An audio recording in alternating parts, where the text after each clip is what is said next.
Hi everyone, this is Dr. Kaushik and welcome to my YouTube channel. So in this video, I am going to discuss about the NEET PG approach. How much question we have to attempt for a good rank for a 10 selection. So this is very important video and I bet you after this video, your 20 to 30% question are going to be increased. So have a look on this video. So let's start this video. So the first thing is कि हमारी approach कैसे होनी चाहिए, because हमारे exam में हमारे पास limited time है and हमें maximum number of question mark करने हैं एंड जो हम क्वेश्चन मार्क करने हैं वो हमारे ठीक भी होने चाहिए, अदरवाइज हमारी नेगेटिव मार्किंग में हमारे मार्क्स जो हम गेन करेंगे वो वापस नेगेटिव हो जाएंगे. सो द फर्स्ट थिंग इज कि हमें यहाँ पर स्मार्ट स्टडी करनी है. जो मैं हमेशा मेरी वीडियोस में बोलता हूँ कि हमें क्वेश्चन में जो क्लिनिकल क्वेश्चन आते हैं उन क्वेश्चन में हमें बस 2 या 3 वर्ड्स को चूज करना होता है एंड उन 2-3 वर्ड्स से ही हमारा आंसर आ जाएगा. इन दिस वीडियो सबसे पहले मैं आपको कुछ एग्जांपल्स देता हूँ कि इसे अप्लाई कैसे करना है, बिकॉज बहुत सारे लोगों को ये अप्लाई करना नहीं आता है. क्वेश्चन इतना लेंथी होता है, बहुत सारे लोग क्वेश्चन की लेंथ देखकर ही नेक्स्ट क्वेश्चन पर स्किप कर जाते हैं, बट ये नहीं करना है. सबसे बड़ी गलती यही होती है कि हम क्वेश्चन की लेंथ को देखकर स्किप कर जाते हैं, इससे ही हमारी रैंक डाउन हो जाती है. बट द थिंग इज जो क्वेश्चन लेंथ होता है वो बहुत ज्यादा सिंपल होता है क्योंकि उसका आंसर उसके 2 या 3 वर्ड्स के अंदर ही होता है. So let me show you some examples. So the thing is कि क्वेश्चन के लिए हमारी अप्रोच कैसे होनी चाहिए, क्योंकि वहां पर कुछ क्वेश्चन ऐसे लेंथी भी आएंगे एंड उन क्वेश्चन को हमें मार्क भी करना है. हमें वहां पर पीछे नहीं हटना है, उन क्वेश्चन को मार्क करना ही. अगर हमने वो टॉपिक पढ़ा है तो हमें वो क्वेश्चन मार्क करना ही है. बट अगर आपको उस क्वेश्चन को मार्क करना है देन आपके पास कुछ ऐसे वर्ड्स होने चाहिए जिसको आप देखते ही आपको आंसर पता लग जाए. तो इस वीडियो में मैं आपको यही अप्रोच बताने वाला हूँ कि 2-3 वर्ड्स को पिक करके हमें क्वेश्चन को कैसे मार्क करना है. Let's go to my screen. So this is the first question, like a 50-year-old man died within few days after being diagnosed with renal cell carcinoma. The autopsy revealed a yellow spherical neoplasm in the pole of the kidney. Okay, कुछ kidney में कोई neoplasm की बात हो रही है. Okay, the tumor cells invaded the renal vein and extended as a solid column up to the inferior vena cava. Histopath is shown below. Which of the following types of renal cell carcinoma is most likely possible? So, इस question को solve करने के लिए first thing is कि मुझे image देखने की जरूरत ही नहीं है, क्योंकि जो कीवर्ड्स हैं जो मैं हमेशा बोलता रहता हूँ कि हर एक क्वेश्चन का, हर एक डिजीज का, हर एक डायग्नोस का कुछ कीवर्ड होता है. सो वो कीवर्ड आपको पिक करना है. सो इस क्वेश्चन में जो कीवर्ड है वो है invasion to inferior vena cava, invasion to the renal vein and then to the inferior vena cava. So जहां पर भी अगर आपको ये मिल जाए कि इन्वेजन टू रीनल वेन और इंफीरियर वेना केवा, then the answer for this question is clear cell carcinoma, because clear cell carcinoma का ही एक कैरेक्टरिस्टिक फीचर है कि वो रीनल वेन को इन्वेड करता है, आईवीसी को इन्वेड करता है. This is the only feature of clear cell carcinoma. So आपको इमेज देखने की भी जरूरत नहीं है यहाँ पे. सो यहाँ पर मैं बस इतना बताना चाहता हूँ कि आपको 2-3 वर्ड्स पिक करने हैं. क्वेश्चन आपको 5 सेकंड के अंदर मिल जाएगा. इस क्वेश्चन को पढ़ने के लिए आपको मैक्सिमम कितना टाइम लगेगा? 15 second, 20 second maximum. But 20 second पढ़ने के बाद आपको वो एक वर्ड मिल गया, देन आपको आंसर मार्क करने में कितना टाइम लगेगा? Maximum 2 seconds. So this is the game. इससे ही आपको समझना है. So let's start the second question. A 6-year-old girl was brought to the hospital after her parent noticed red blood in the stool. Okay. Physical examination revealed mucocutaneous hyperpigmentation. Small bowel radiography shows multiple small or medium-sized polyps that are diagnosed pathologically as hematoma. Which of the following is the most likely diagnosis? So इस question में keyword हमें क्या ढूंढना है? So जब हम ये question पढ़ रहे हैं तो हमारे दिमाग में बस 2 ही कीवर्ड होने चाहिए. First is that polyp with mucocutaneous hyperpigmentation, mucocutaneous hyperpigmentation. So अगर पॉलिप विद म्यूकोक्यूटेनियस हाइपरपिगमेंटेशन के साथ कोई पेशेंट प्रेजेंट कर रहा है, then the answer is only one, that is Peutz-Jeghers syndrome, Peutz-Jeghers syndrome.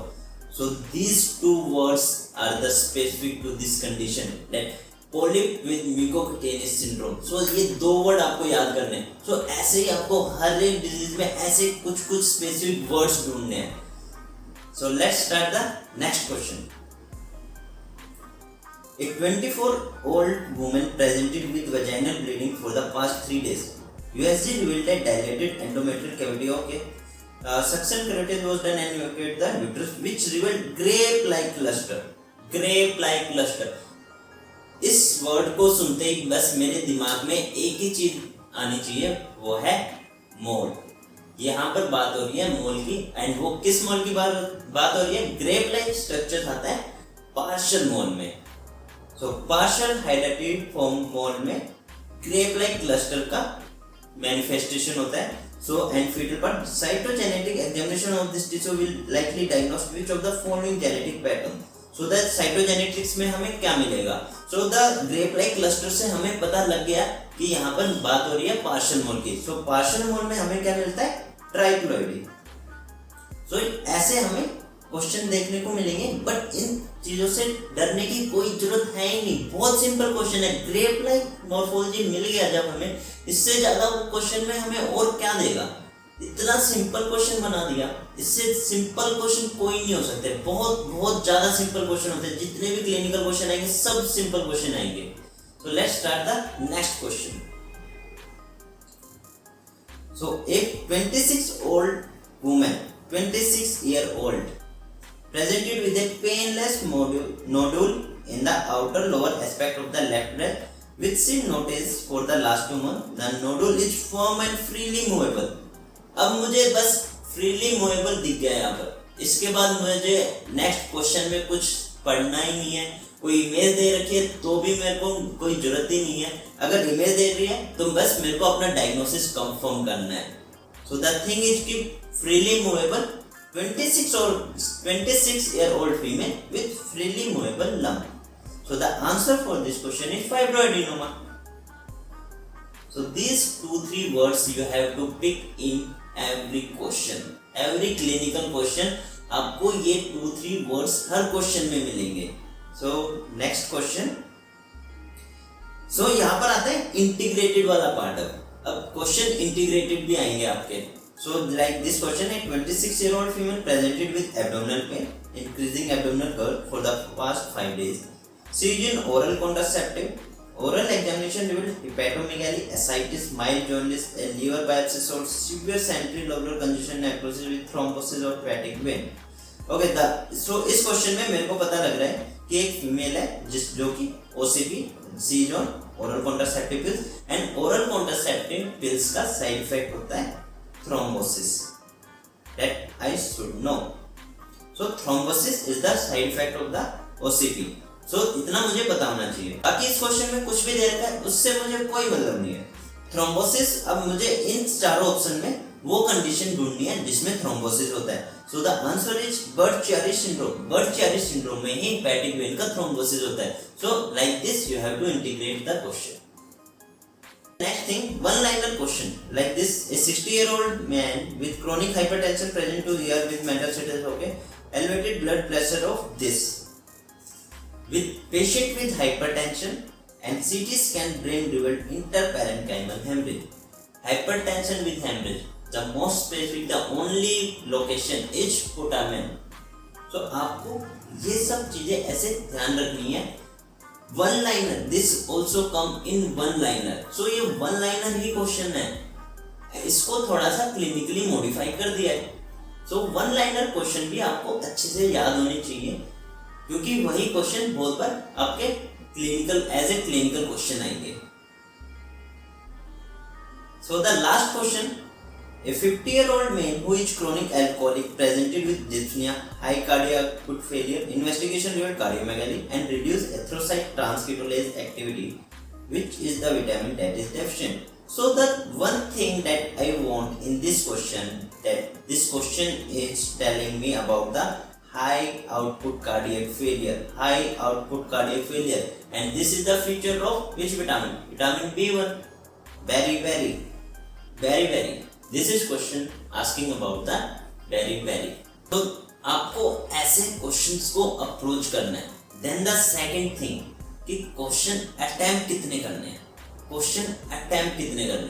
So the first thing that I want to clear, अगर आपने कोई टॉपिक पढ़ा है एंड उससे क्वेश्चन आ जाए तो आपको 99% उस क्वेश्चन को मार्क करने की कोशिश करनी है. नंबर ऑफ क्वेश्चन, अगर आपको अच्छी रैंक लानी है तो नंबर ऑफ क्वेश्चन तो ज्यादा मार्क करने ही पड़ेंगे.